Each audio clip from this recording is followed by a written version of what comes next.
great spirits. Ceremony. And this are some of my spirit guides. Everybody's on them. And the pie is made out of buffalo, tatonka. Very strong, especially the sacred white buffalo. Other ceremonies I use, excuse me while I walk over here.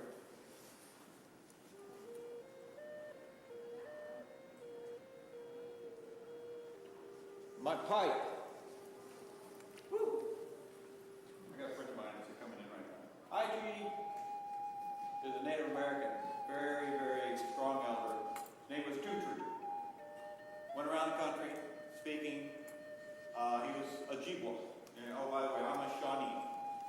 He was a Ojibwa. And when I lived in Casadega, I would be out there doing some healings on all the parks and all the lands. He was dressed up in his loincloth. I came in there, it was all sweaty, all messy. And he goes, looked at me and goes, you know, you go, what's that tree? And he's a big guy too. He said, Dave, I'm a pretty Indian. I'm prettier than you are. I go, yeah, tree, you are prettier today. So whenever I think of that, especially coming in an atmosphere like this is actually one of our first big things we've ever been to. Because throughout my training, they keep saying, wait. Haven't learned it. So now, I guess I've graduated in a way. Time for my messages to come out and to try to get people to protect themselves in healing. Now, another thing I use, very important, my spirit bundle, sweetgrass, cedar, and sage. All three. Sweetgrass, cedar, and sage. Sage, to erase all the negative energies. Cedar, to call on the sacred beings of Earth Mother. Sweetgrass, to call on all the sacred spirit elders. And I also use Palo Santo wood. That is to call the ancient ascended ones. Palo Santo wood, incredible magic, energy. I light it, it has a flame, especially places with really dark energies. I will go around trying to find out that little critter that's causing all the problems. And once I take care of everything, the flame goes out. It will not light again. So I've learned to see the intensity of the flame. That will tell me how strong the negative energy is. And once it starts to die down, that means the spirits are doing the work. The ascended ancient one, along with everybody else, is here with me to help. Now my heritage is Shawnee. My spiritual gift started at the age of 2 when I had polio. I reached a fever of 107, I died. Went over into the light of my ancestors. There I was gifted a special sacred path, but also was gifted with a new life. So ever since then, I've been dedicated to a sacred path. I even grew up in the Everglades when I was little. Came to know all of Earth Mother's friends, the tree people, the green people, the winged ones, the ones that crawl, even the spiders and all those guys, the four-leggeds. Every animal has a strength that you can learn from, to use for protection. But again, make sure you get a smudge or a strong, symbolic, spiritual necklace, like what I'm wearing. Now I make mine. The old elders, they used to make necklaces and shields for all the warriors, for all the people, to help be protected. Now we don't go around carrying shields too much, but we still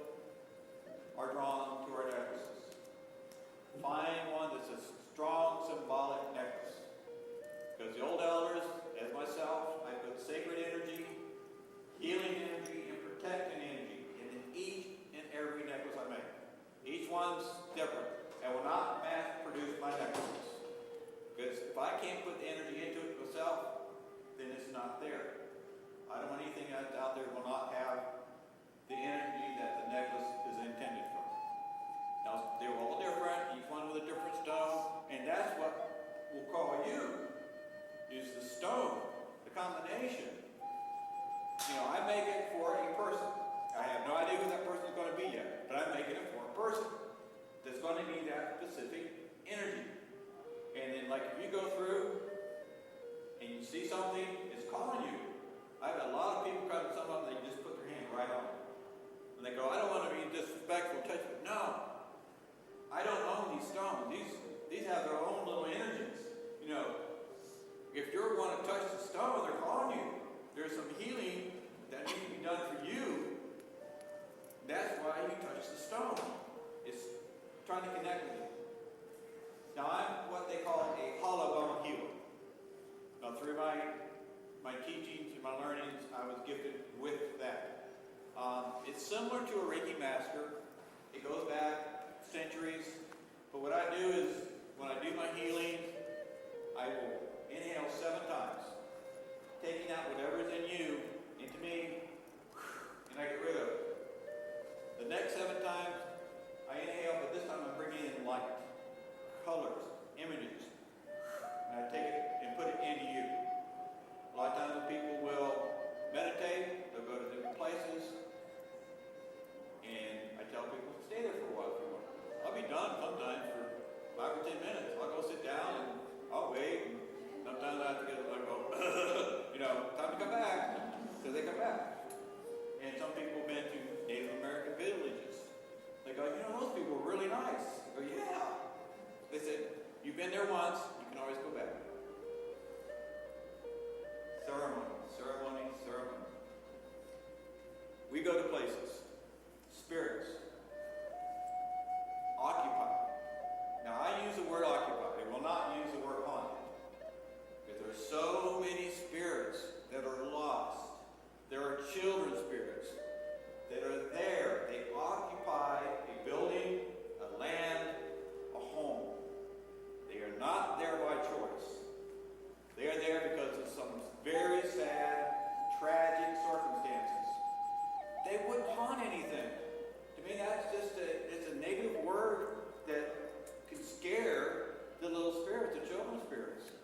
I mean, we go to so many places that have such large, vast numbers of children's spirits that want to be healed. All they want to do is go home. So that's what we do.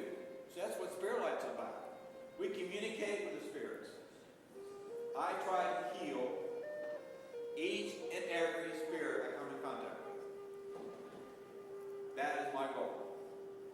Heal them, send them home to people that are waiting for them, their loved ones have already crossed over, they're waiting for them at the place I call the most beautiful place.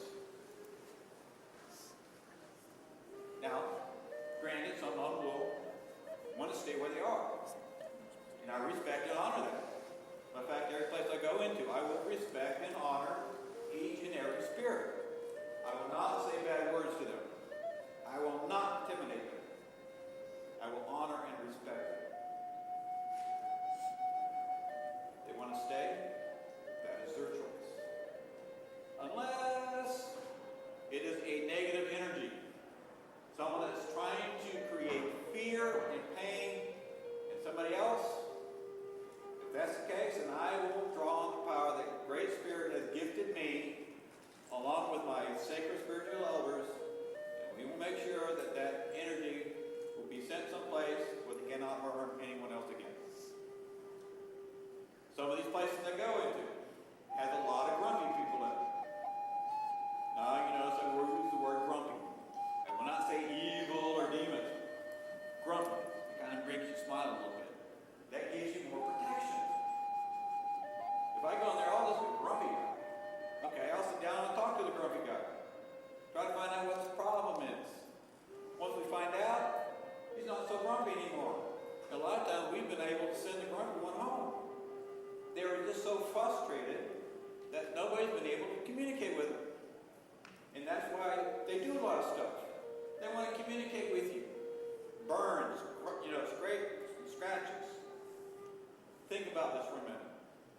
Whenever you go to a lot of places that's occupied, you feel a very cold presence. Temperature will fluctuate. Go down. Oh no, there's an energy. Just think of that energy spirit concentrating that cold. Just go like this to you. Like say, hey, I'm right here. What will a cold burn do? Make it look like a burn. Make it look like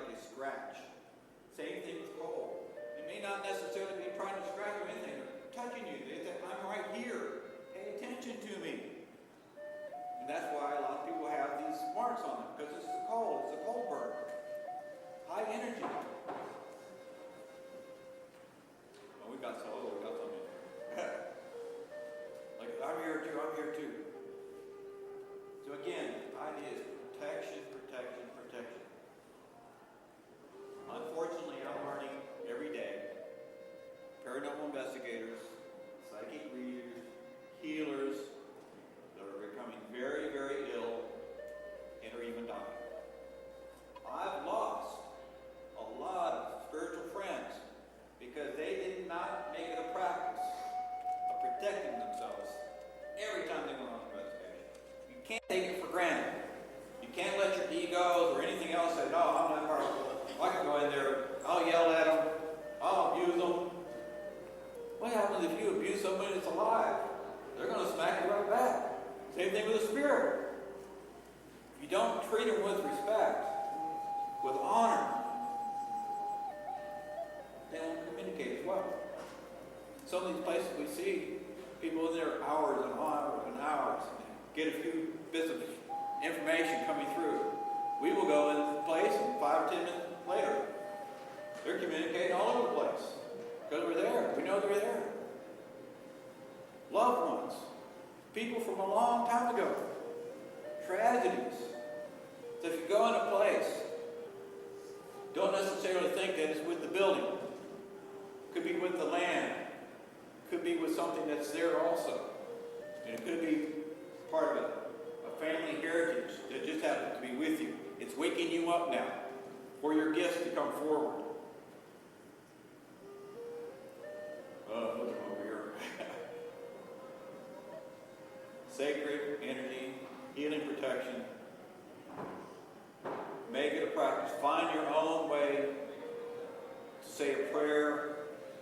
Protect yourself. Now, I use this. It creates a lot of smoke. But if you can't use the smoke, one more time over here. We have an essence oil spray. Sweetgrass, cedar, and sage, which I call the sacred three. Just spray it.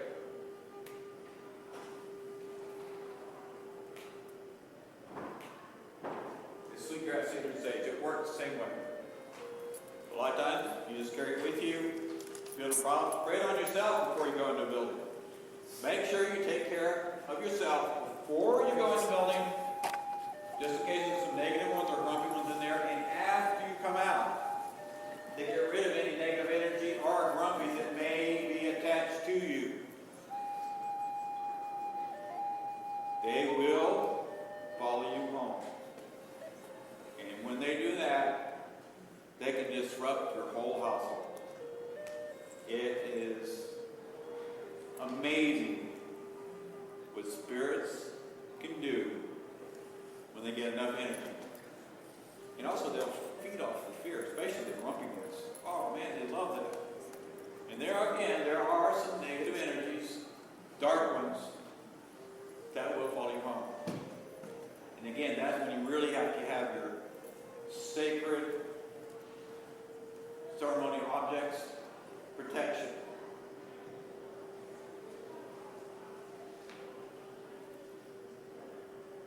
They're just like yelling like crazy now. Anyway, before I turn things over to Rev One Eagle, I just want everybody to know that we have a radio show. It's called on the Aspire Radio Network every Tuesday from 9 to 10 p.m. Eastern Standard Time. Sometimes we'll go longer than 10. It's usually an hour. Last week we had to go 2 hours. But I do the first 15 minutes. Sometimes I'll take you on a meditation to a place which I call the most beautiful place. This is a place where every nature friend is there. All the trees are as big as the sequoias. There's every flower. And it's amazing when I started doing my meditation about this place, I would hear stories when people have crossed over to the place. And well, I said, yeah, I went to this place. There are trees everywhere. There are flowers everywhere. Big path. And, well, that's my place. There's a long path, heads north to the right, it takes you to the ocean. To the left, there's a crystal cave, a crystal lake. I will take you to meditation. That's where you can meet your spirit guides, your new totems, but also help you grow. And I talk about different things that will help you spiritually and healing. Then after that, Diana takes over. And she will give people readings, she will have people to call in, and she'll try to get to everybody. And by the way, our radio show is run by Bishop James Long. He was seen on Ghost Adventures. He's also a world-renowned exorcist. And Diane, I've lived in Casadega, which is full of psychic mediums. I've known a lot of them. But Diane is by far one of the most gifted psychic medium I've ever met. And Speaking of Diane, here's the Reverend Diane.